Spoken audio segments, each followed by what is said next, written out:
Round 22 is shaping up to be one of the rounds of the season, with 5 clubs vying for a top 8 finish, with 6th, 7th and 8th spots all up for grabs.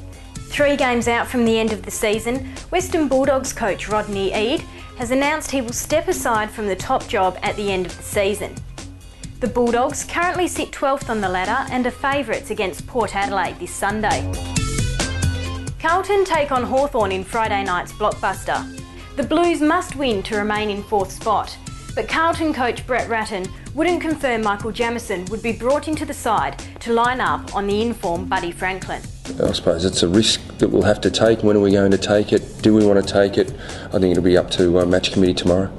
It's usually come to hand pretty quickly. I suppose with the sub rule and can we strategically do it? But then I suppose you've got an issue if someone else gets an injury. So from that point of view, we'll sort of have to wait and see and weigh up all the pros and cons. But I'd love to get him back in ASAP.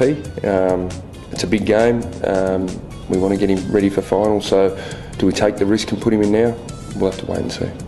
Carlton and Hawthorn haven't played each other since round 9 last year, when the Hawks won by 50 points. Saturday afternoon sees a huge clash between West Coast and Essendon at Patterson Stadium. West Coast could move into 4th spot should they win and Carlton lose.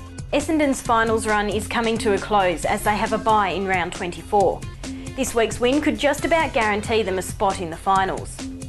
Yeah, obviously it's going to be a big challenge for the group, but we're developing and improving group. As you said, we come off 2 pretty big losses against Collingwood and Carlton, and we're just starting to get a few players back from injury and starting to put a few good performances back.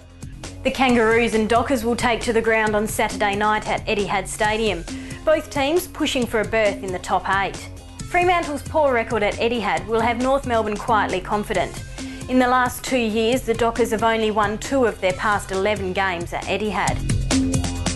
Sunday sees footy head to Sydney, where the Swans will take on St Kilda in a must-win game for both teams. St Kilda raced to 6th spot, but could just as quickly slide out of finals contention.